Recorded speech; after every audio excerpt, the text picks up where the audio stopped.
Hi, hello everyone. My name is Rachit, as mentioned on the screen as well. I started Dilli Poetry last year. It was quite an experiment that I wanted to finally put out.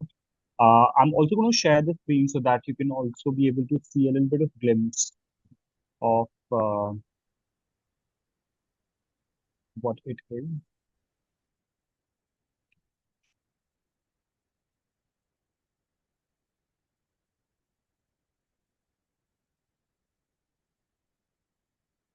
I hope my screen is visible. All right. So I started Dilli Poetry last year, 2023, early 2023. uh, because of an intention as to when I was a kid, poetry was definitely, it was powerful, it was life changing, it was life saving almost. I came from a small town and I did not have access to a lot of stories or literature, like sort of written literary things. And when I stumbled upon some poetry that I could find, in the newspapers or in the academic books, it did something. And while I had huge passion for poetry, I also understood that it is poetry could also be very abstract. It could also be very vague. It could also be very far and distant. Um, Slowly, when I started to engage with it and I started to engage with facilitation as well, I understood that there's an intersection. That poetry is not as abstract or as far or as distant or as vague when it is shared among people, where there is an experience that people are going through. And so that passion that I had for poetry, in some ways, I wanted to extend that for other people and create a space that people can, meet others and probably get brushed off with their passion, for arts, for poetry, for literary things. And I think that idea took me to Delhi poetry, and that's how I started it. Uh, it says that, Delhi poetry is a space that's trying to de-pedestalize poetry, make it more accessible, make it more experiential, and in some ways embodied. And there's a larger vision, that I have for this lifetime, and probably won't get, fulfilled in this lifetime. But a vision which is that, I want to see poetry from classrooms, newsrooms, living rooms, to the parliament, to bureaucracy, in public spaces, in stadiums, in protests, because I feel, poetry has that capacity to slow things down in a more rhythmic way, not slow down, progress, but slow things down and make it more rhythmic, make it more beautiful, and make it more creative.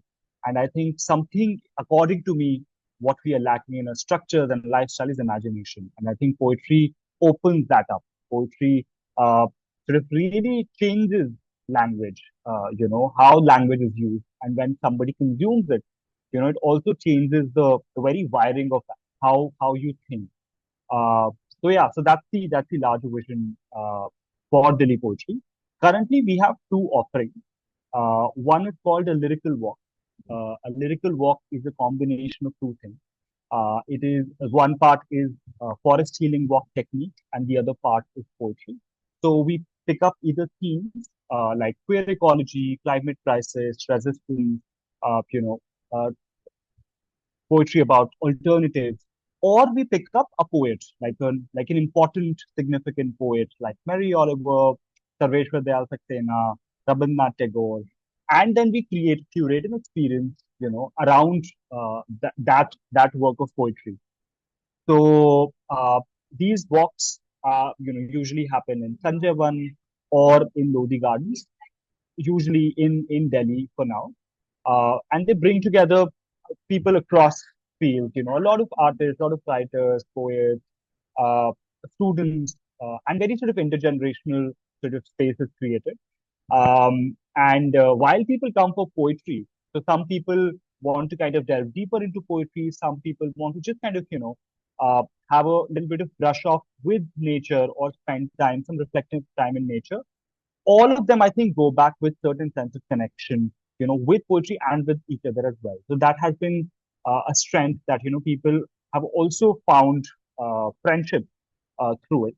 And even now, most of the registrations that I receive are either people who are regularly coming or people who are coming from word of mouth, from like very, very sort of personal recommendations. So that's one offering that we have. The other offering is called the Marginal God. It is sort of one of a kind poetry writing workshop that I sort of curated, where sort of I have these steps where one enters into a poem and exits it or the workshop with a poem written by themselves. And these steps are, sort of listening in to some poetry or reciting some poetry, then going to the senses, then going to the surroundings, then going into your emotions, then going into your, some of the memories, nostalgia, anecdotes, and then weaving it all together and creating a tapestry. And that's like, basically what poetry is or a poem is. Also, it has a lot of like, other activities like, use of interplay, use of body movement, use of small group pedagogy, and so on. Uh, and again, that's the promise that I make that, once you come to the workshop, you're definitely going back with at least one poem of your own or more. So that's the second offering that's there. I recently started something called Dillipoetry Salon, which is not a workshop, but more of an informal space. It is just kind of, people coming together, these participants who have gone through these workshops. So there's a sense of filter as well. Like we know each other, we know these people. There's also what WhatsApp group for Delhi Poetry. So this I just had the first salon yesterday, last night, and it had some like 18, 19 people coming from all over the city. And one of the participants only offered their living room, for it. So the idea is to build a community which can develop capacity for dialogue, for coming together, discussing some countercultural ideas which are not very mainstream, on intimacy, on love, on politics, or anything, or art, or expression in general, anything under the sky, and doing that through poetry. So we had a few sort of rounds of recitations that we had yesterday. Then there was a lot of informal space for people to bond, to chit chat. I was like, it's really sort of homely, intimate space that got created. So just had that yesterday for the first time. Um, then something that is on the card is called the House of Semal, which is another offering that I'm working on, sort of, trying to curate this. The House of Semal is going to sort of, would be like sort of bringing together particularly poetry or eco poetry written about the wisdom of the natural, sort of resources that we have around us. A lot of eco poetry around about water bodies, trees. The idea is that uh, can we just like really forge a friendship with the trees around us in the city, or the river, or the or other resources which are there, so that a tree is not just a green thing which is standing in front of me that can be chopped off and something else can be erected over it, but it is someone I know. So I want to conduct these walks, through the city, where people can actually kind of bond with what they see around them, with the greenery, with the hills, whatever little that we have in the city. How can they familiarize themselves and create a personal friendship with it, and all of that again through poetry.